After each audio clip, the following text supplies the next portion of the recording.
I still remember the look on my neighbor's face the morning the certified letter showed up in my mailbox. He was walking his dog across the street, coffee in one hand, and he just laughed when he saw the bright orange envelope sticking halfway out of the box.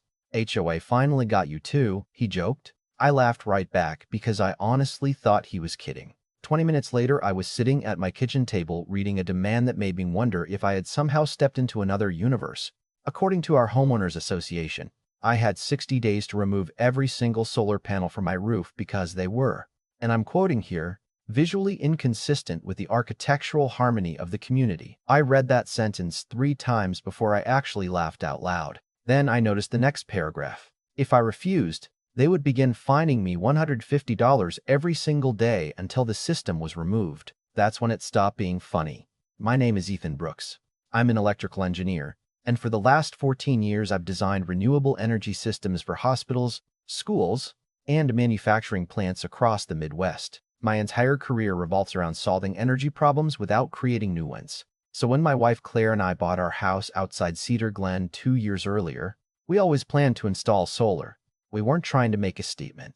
We weren't trying to impress anybody. We just wanted lower utility bills, a backup battery during storms, and maybe enough extra power to charge my electric truck without watching the electric meter spin like a slot machine. I did everything the right way. I hired a licensed installer, pulled every permit the county required, scheduled inspections, passed every one of them, and even asked the installer if there was anything the HOA could legally object to. He shrugged and said, "State law protects solar pretty well now. They may complain, but they can't stop you if everything's permitted." That sounded good enough for me. Installation took 4 days. When the crew packed up, I stood in my driveway looking up at those dark blue panels lying neatly across the south side of the roof. And I have to admit, I was proud. It looked clean, modern, and honestly better than I expected. A few neighbors stopped by during the first week. Most were curious. One older couple asked how much electricity it produced. A young family wanted the installer's phone number because they were thinking about doing the same thing. The only person who never smiled was the HOA president, Linda Mercer.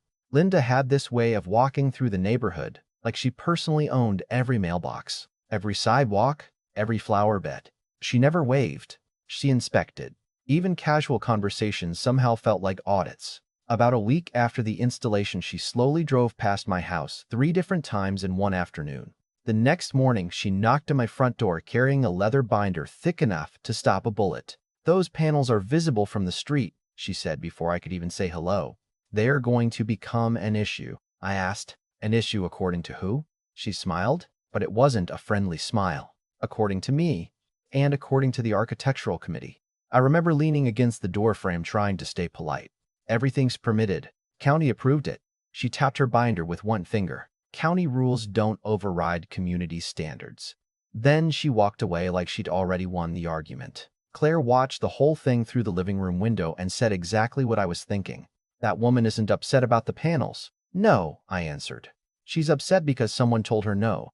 I tried to ignore it. Honestly, I figured she'd cool off after a few weeks. Instead, 30 days later, that certified letter arrived. By that evening, I was sitting in a packed HOA meeting surrounded by folding chairs, stale coffee, and about 40 homeowners pretending not to enjoy the drama. Linda stood at the front, beside 2 board members, and announced that my solar installation violated the neighborhood's appearance guidelines. I calmly explained that state law protected residential solar systems and that every permit had been approved. She interrupted before I finished.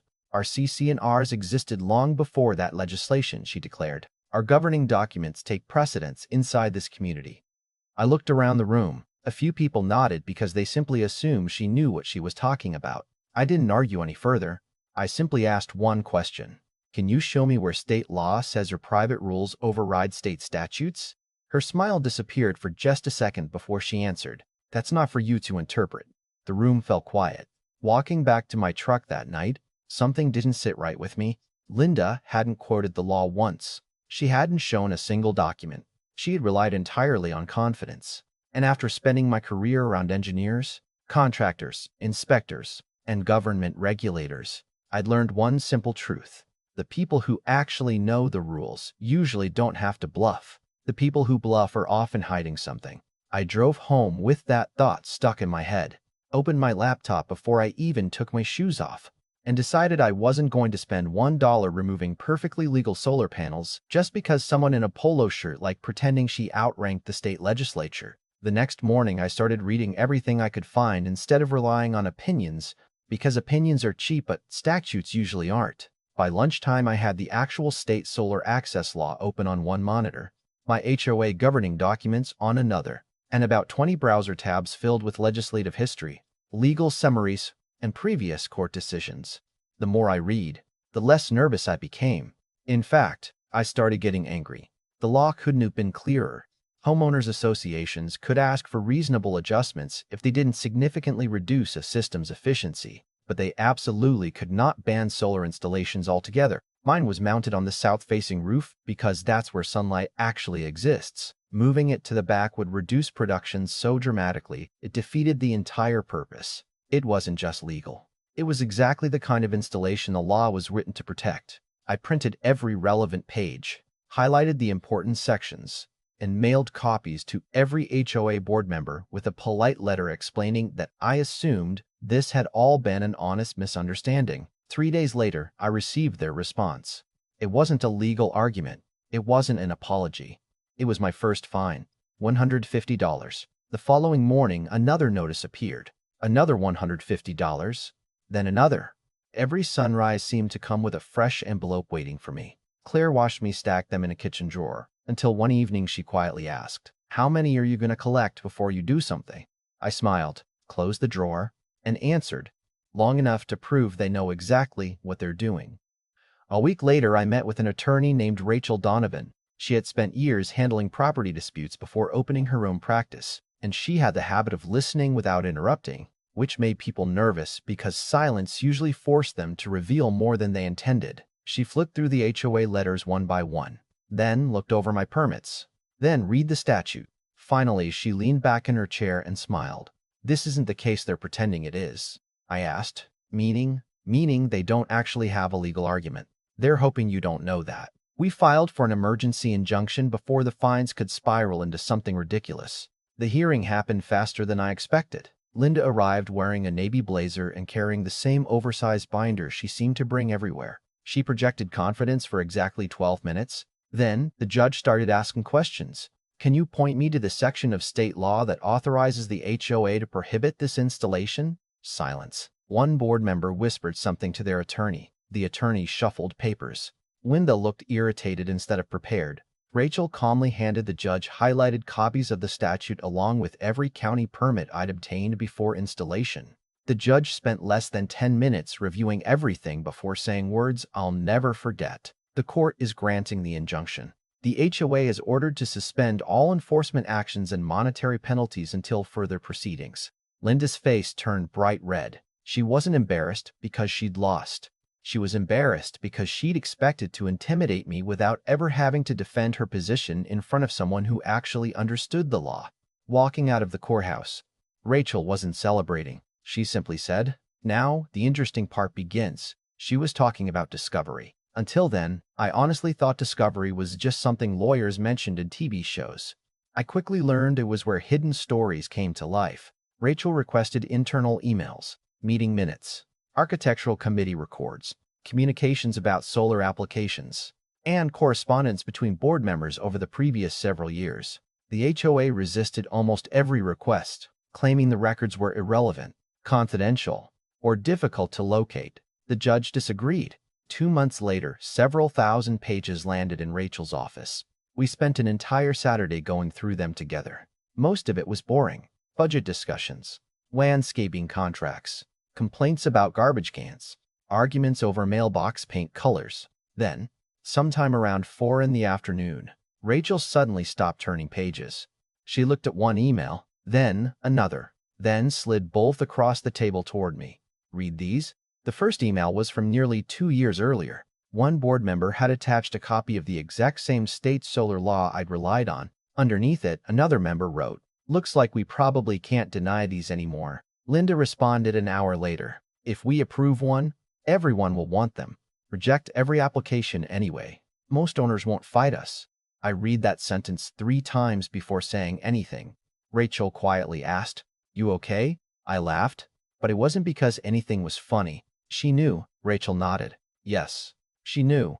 We kept reading. 4 separate homeowners had applied for solar installations over the previous 2 years. Every one of them had been denied. One elderly couple had canceled their installation after being threatened with legal action. Another family paid several $1,000s to redesign their system before eventually giving up entirely. A retired teacher accepted nearly $6,000 in HOA fines before removing his panels because he couldn't afford an attorney. Every single case followed the same pattern.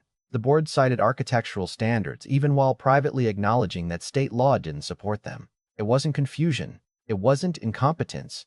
It was deliberate. I couldn't stop thinking about that retired teacher. Someone who had spent decades educating children had been bullied into surrendering because 5 volunteers with matching polo shirts decided they knew better than the legislature. That bothered me more than my own fines ever had. Rachel looked at me and said, "You know this isn't just your lawsuit anymore." She was right. Over the next 2 weeks, I tracked down the other homeowners one by one. Some conversations happened over coffee. Others happened standing in driveways while neighbors pretended not to eavesdrop. One couple admitted they almost didn't answer my call because they assumed I worked for the HOA. Another homeowner pulled an entire folder from his garage filled with violation letters he'd kept for years because, in his words, I knew someday somebody would ask. Every story sounded different on the surface but identical underneath. Fear, intimidation, financial pressure. None of them had wanted a fight. They simply wanted to improve their homes. Eventually, all 5 of us sat around a conference table in Rachel's office. We came from different careers, different backgrounds, different generations. But by the end of that meeting, we all realized we'd experienced the exact same abuse. Rachel spread several folders across the table and quietly said, "Individually, these are unfortunate disputes. Together, this begins to look like a pattern. We filed a class action lawsuit alleging systematic violations of homeowners' rights under the state's solar access law." At the same time, Rachel submitted the internal emails to the Attorney General's Consumer Protection Division. She told me not to expect anything quickly because state investigations moved at the speed of glaciers. She was wrong. Apparently, government lawyers become surprisingly motivated when private organizations knowingly ignore state law while collecting money from residents. About 6 weeks later, 2 investigators began requesting records directly from the HOA. The mood inside the neighborhood changed almost overnight.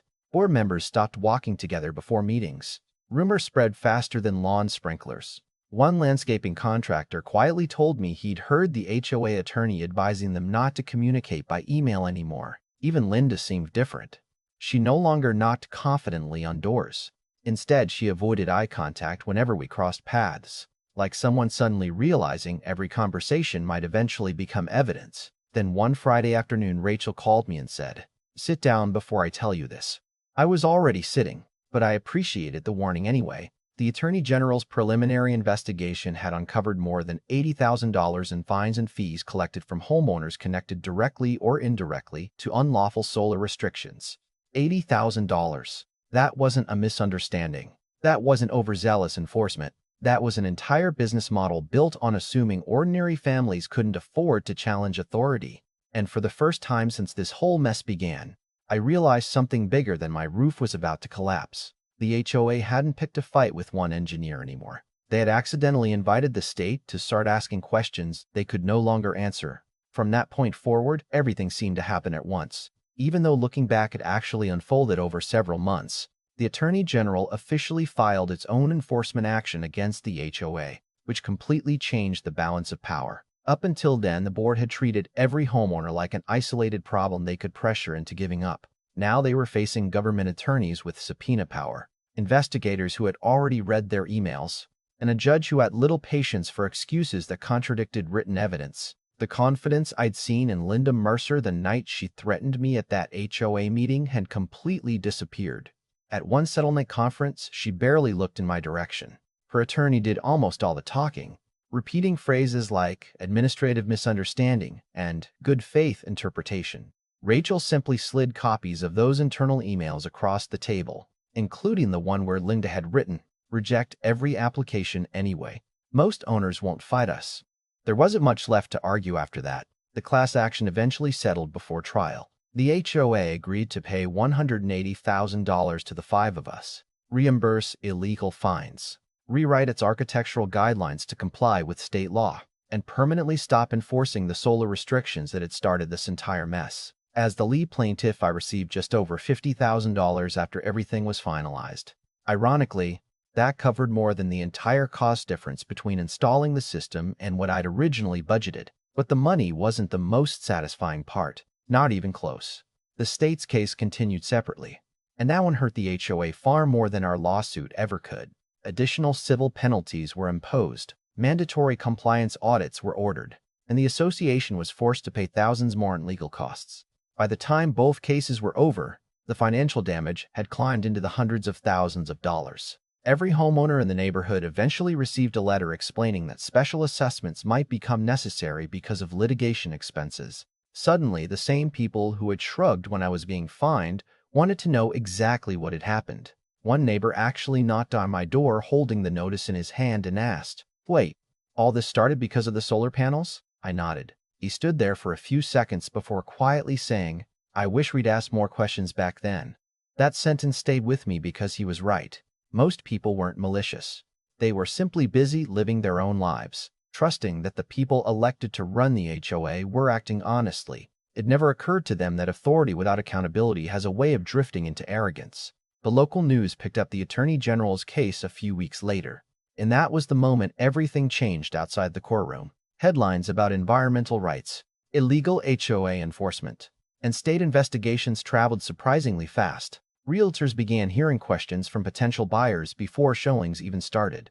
Some families backed out after learning the neighborhood had become associated with litigation and regulatory violations. Homes that once sold within a couple of weeks suddenly lingered on the market for months. People often ask me if I intentionally damaged property values like the title of this story suggests. The honest answer is no. I never wanted anyone's home to lose value. I simply refused to let mine lose its legal rights. The board created every consequence that followed. They could have accepted the law the first day I showed it to them. They could have admitted they were wrong after the injunction. They could have apologized to every homeowner they had bullied over the years. Instead, they doubled down until the cost became impossible to ignore. Linda resigned before the next annual election without making a public statement. A few months later, I heard through another neighbor that several homeowners had also pursued claims against her personally for breaching her fiduciary responsibilities as board president. Those disputes were quietly settled, and she moved away before the end of the year. I haven't seen her since.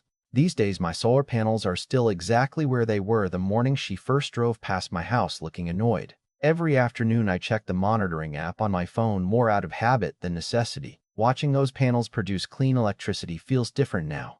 At first, they represented independence from rising utility bills. Then they became evidence in a legal battle. Today, they remind me that knowing your rights is every bit as important as having them. Claire still teases me whenever our monthly electric bill arrives showing little more than connection fees. She'll smile, hand me the envelope, and say, "Looks like your ugly roof is working again." We both laugh because the joke never gets old. Looking back, the strangest part of this entire experience isn't that an HOA tried to ignore state law. It's that they genuinely believed nobody would challenge them. They counted on intimidation. They counted on silence. Most of all, they counted on ordinary people deciding it wasn't worth the trouble.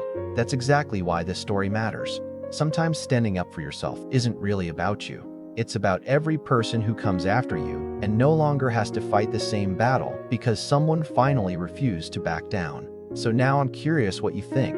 If you had been in my position, would you have removed the panels and avoided years of legal battles? Or would you have taken the same risk knowing the outcome was uncertain? And do you think HOAs should ever have the power to override homeowner choices when state law clearly says otherwise? Or did this board simply get exactly what it deserved? Let me know your thoughts in the comments because I'd really like to hear where you stand on it. If you enjoyed this story, don't forget to like the video, subscribe to the channel, and share it with someone who's ever dealt with an HOA that thought its rules were more important than the law. You never know who might need the reminder that sometimes the smallest decision to say no ends up changing an entire community.